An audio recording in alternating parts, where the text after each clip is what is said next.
अपराजिता इस वक्त राजगीर विधानसभा में मौजूद हैं। सीधे ले चलते हैं आपको अपराजिता के पास।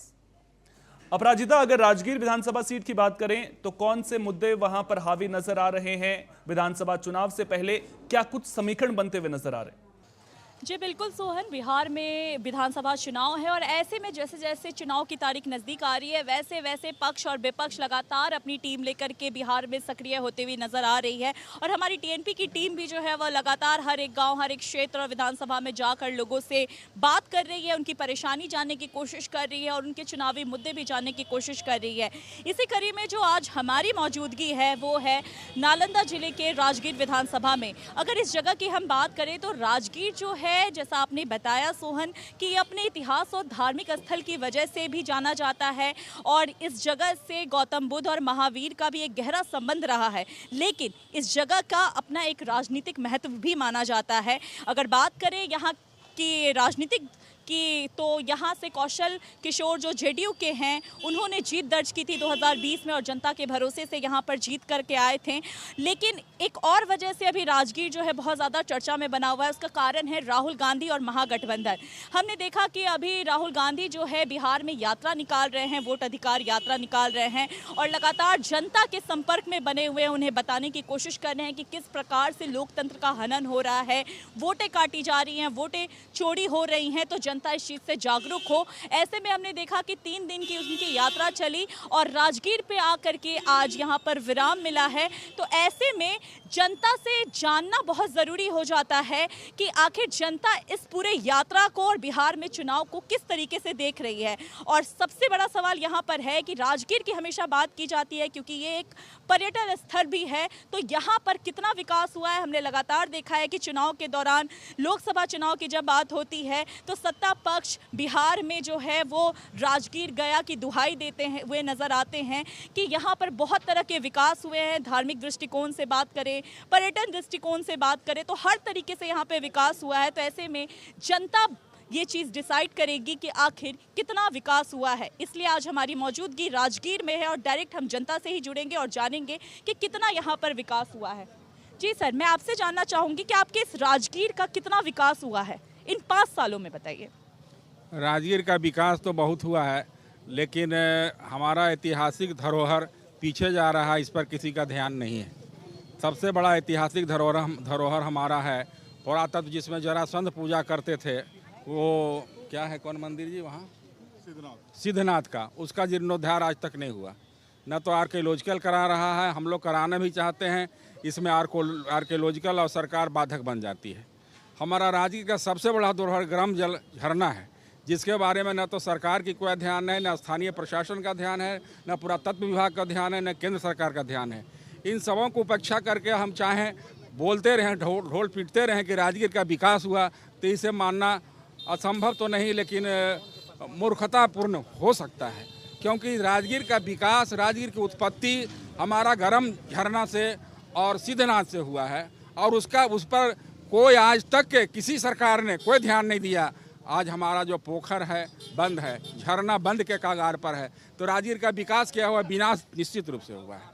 ठीक है जी, मैं आपसे जानना चाहूंगी कि किस तरीके से आप अभी देख रहे हैं कि विकास हुआ है, नहीं हुआ है? कुछ नहीं हुआ है। नीतीश बाबू कहे थे हम लोग का जनता को कि जब सरकार मेरा बनेगा तो बिहार का आदमी बाहर कमाई नहीं जाएगा, लेकिन जाइए रहा है। और लॉकडाउन में बहुत मरा भी गया, आप तो जानते होंगे। अच्छा, फिर कहीं कि चीनी मिल जितना है बंद सब चालू कर देंगे, एक भी चालू नहीं हुआ। और गरीब का हम लोग का जो वृद्धा पेंशन का हुआ है, तो हमारे नीतीश जी, तेजस्वी जी घोषणा किए कि हम 1500 रुपये देंगे, हैं तो 1100 रुपये दे रहे हैं। और कहीं कि 2 मीटर दूर अति बिजली बिल अति करेंगे हम, समझ गए ना। लेकिन ये मैंने 125 दे रहे हैं। वृद्धा पेंशन तो 1100 की घोषणा हुई थी। हाँ, नहीं नीतीश तेजस्वी किया था 1500, लेकिन दे रहे हैं 1100 रुपया। मिल रहा है? हाँ मिल रहा है, ठीक है। और बाकी सड़क, बिजली जैसे बुनियादी सुविधाएं जो जनता के लिए है, उनकी बात? कोई गरीब से कोई लाभ नहीं है, गरीब का कोई लाभ नहीं है। ये सब हवाई जहाज, जू सफारी, क्या क्या कुछ नहीं है।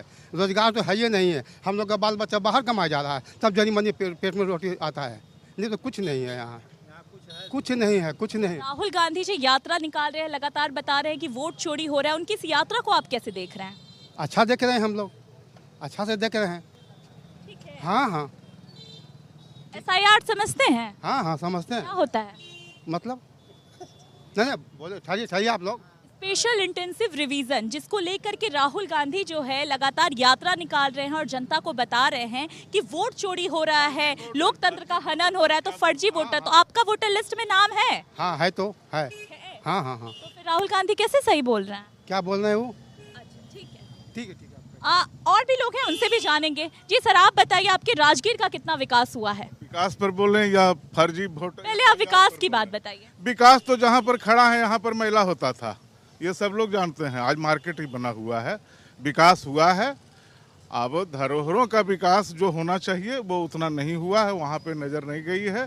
लेकिन रेलवे का विकास हुआ है, रोड का विकास हुआ है, बिजली का विकास हुआ है, कई यहाँ पे बड़े बड़े प्रोजेक्ट लगे हैं, ये सब विकास हुआ है। विकास के लिए नीतीश कुमार जी बदनाम है, खास करके राजगीर के लिए, कि यहाँ बहुत विकास वो कर दिए हैं। दूसरी बात, अब वोटर पे बोलें तो कल तो राहुल जी 3 दिन से थे, तो राहुल जी एक औरत से पूछे कि 6 उसका घर का वोट कट गया है, वो औरत आके बोली है चैनल पे कि मेरा वोट कट गया है, और 2 घंटे के बाद वो औरत बोली कि नहीं मेरा वोट है। तो कौन बोला कहने के लिए? तो कौन सचिव, वार्ड सचिव, वो हमको बोली कि तुम्हारा वोट नहीं है, तो तुम देखी तो हाँ मेरा वोट है। तो अब क्या कहा जाए? बाकी वोटर आईडी पे चुनाव आयोग का काम है, उस पर सरकार और राहुल क्या कहेंगे? वो तो चुनाव आयोग का है, वो अपना उनका प्रोसेस है, उसके तहत बहुत सारे फर्जी वोटर थे। मेरी बेटी का यहाँ भी नाम है, मेरी बेटी का अपने ससुराल में भी नाम है, तो कैसे 2 जगह नाम रहेगा? नाम तो कटेगा ही। तो नाम कटेगा तो फिर हमको तकलीफ नहीं होनी चाहिए। एक जगह वोट देने का अधिकार पूरे भारत में एक जगह है आदमी को, न कि अब यहाँ पर हम हैं तो यहाँ पर भी दे दें। कल होके पटना में चुनाव है तो मेरा वहाँ भी परिवार है, तो वहाँ भी नाम जुड़वा दें, कल जाके पटना में भी दे दें वोट। रांची में भी मेरा परिवार है, वहाँ भी जा करके दे इस बार बिहार में जो चुनाव होने जा रहा है, आपके चुनावी मुद्दे क्या होंगे? चुनावी मुद्दा तो देखिए, अब सबसे बड़ा मुद्दा है बेरोजगार।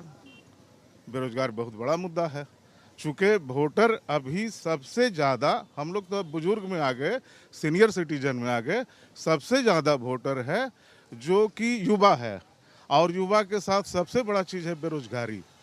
तो बेरोजगारी सबसे बड़ा मुद्दा बनने जा रहा है बिहार में। तो इस बार नीतीश बाबू को रखिएगा। बिहार में जो मुद्दा होता है, बिहार के अंदर या यूपी के अंदर जो मुद्दा होता है चुनाव में, वो होता है जातिवाद।